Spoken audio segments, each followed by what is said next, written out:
Welcome to விலாகுத்தூரியா. நீங்கள் என்ன பார்க்க போகிறோம் அப்படின்னு பார்த்தீங்கன்னா, பாட்டி ஊரில் ஆற்று திருவிழா. ஆற்று திருவிழா எதுக்கு கொண்டாடுவாங்க அப்படின்னு பார்த்தீங்கன்னா, திருவண்ணாமலை கோயில் இருக்கிற நம்ம அருணாச்சலேஸ்வரர் சாமி வெளியே கலசப்பாக்கத்தில் அன்னைக்கு கலசப்பாக்கத்தில் இருக்க ஆற்றுல இருப்பார். அதை கொண்டாடுற விதமாக பக்கத்தில் இருக்க ஆறில் இருக்க ஊரில் இருக்கிறதா சிவன் சாமியை கொண்டு இது மாதிரி ஆற்று பக்கத்தில் வச்சு பூஜை பண்ணுவாங்க. அதான் கான்செப்டு. அதே மாதிரி இது என்னன்னா, செய்யாறு 6 பேர் செய்யாறு மண்டல குளத்துருக்காமோ அங்கே தான் இது நடந்தது. இது என் பாட்டி. அதனால நான் சொன்னேன். இப்போ சாமி காலையில் காலையெல்லாம் கொண்டு வச்சுட்டு காலையில் விடிய அபிஷேகம் பண்ணுவாங்க. இது நைட்டு வரைக்கும் போகும். நைட்டு ஒரு 8 மணிக்கு மேலே சாமி அங்கே கோயிலுக்கு கொண்டு வச்சுட்டாங்க. ஒரு இது நைட்டு பிடிச்ச வீடியும். எங்கள் மாமா பொண்ணு இந்த ரவுண்டை இறங்கவே இல்லை. ரொம்ப நேரமாக இறங்காமலே ஆட்டம் போட்டு இருந்துச்சு. அப்புறம் நான் அந்த நேரம் கழிச்சு வீடியோ எடுத்துட்டு எங்கள் மாமாவுக்கிட்ட ஐஸ்கிரீம் வாங்கி தருவேன் எங்கள் மாமான்ட்டு கூப்பிட்டு போயிட்டாரு. எங்கள் மாமா அதுவும் நடந்து போயிருக்கு. அப்புறம் நான் சாமி பார்த்துட்டு வரேன் அப்படின்னு சொல்லிட்டு அப்படியே சாமி பார்க்க போனோம். அங்கே போனால் இன்னொரு ஆள் அதை பாருங்க, அந்த கூடு போட்டு சொக்காதான் எங்கள் மாமா பையன் பூனை எடுத்து கொடுத்துட்டு இருக்கான் சாமிக்கு. இல்லை சணல் கைடான்னு தெரியல, அதுதான் சம்திங்கு. அதையும் எடுத்து கொடுத்து அவரை வேலை பார்த்துருக்கேன். அப்புறம் கொஞ்ச நேரம் வச்சு சாமி அங்கே ஒரு 1 கிலோமீட்டர் இருக்கும் தூக்கிட்டு, இது ஊரோட சென்டர் பாயிண்ட் பஸ் ஸ்டாண்டு. அங்கிருந்து சாமி முன்னாடி போவோம். அது இந்த வீடியோவில் காட்டுவாங்க. இப்போ சாமி அங்கிருந்து என்னை நோக்கி வருது. என்னால் நின்றுட்டு திருப்பணம் வந்த வேகத்தையே பின்னாடி கொண்டு போவாங்க. அது ஏன் பண்ணுறாங்கன்னு தெரியல. ஆனால் இது ஜாலியாக இருக்கும் பார்க்க.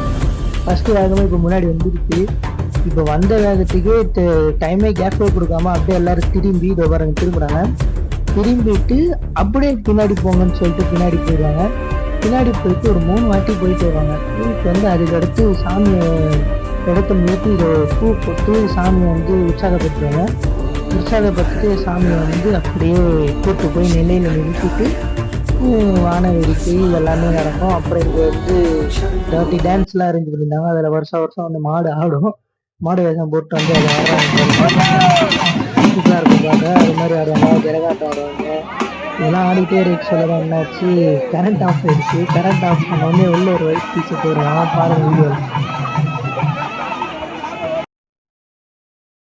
ஒயிட் டிஷர்ட் உள்ள ஆட ஆரம்பிச்சானா பாருங்க என்ன குத்துறான்னு சொல்லிட்டு சரியான டான்ஸு. என்ன போட்டு வந்தோன்னு தெரியல.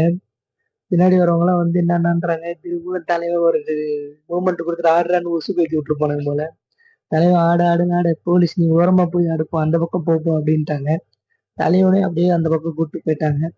அப்புறம் கொஞ்ச நேரம் கழிச்சு கரண்ட் வந்துருச்சு. வானவேடிக்கை வந்துருச்சு. வானவேடிக்கை ஹீரோ இருக்காது. ஏன்னா எனக்கு போய் தூங்கிட்டேன். தூக்குறதுன்னு இதுக்கே மணி 12 ஆகி போச்சு. அப்புறம் கொஞ்ச நேரத்துல சாமி ஊர்வலம் சுத்தி வர என்னாகும். சாமி அங்கிருந்து அப்படியே கிளம்பி வானவேடிக்கைலாம் முடிச்சுட்டு சாமி அப்படியே போய் ஊரை சுத்தி வரும். ஊரை சுத்திட்டு வர வீடியோ தான் இது. ஊரை சுத்தி வருது. நானும் விடிய காலையில இது ஒரு 6 o'clock இருக்கும். அப்பதான் சாமி ஆப்போசிட்ல வருது. எங்க வீடு பக்கத்துல தான் கோயில். சாமி போய் கோயில்ல வச்சுருவாங்க. அவ்வளவுதான். இதுதான் ஒரு ஆற்று திருவிழால நடக்கிறது. நான் பார்த்து கவர் பண்ணுது. தேங்க்ஸ் ஃபார் வாட்சிங்.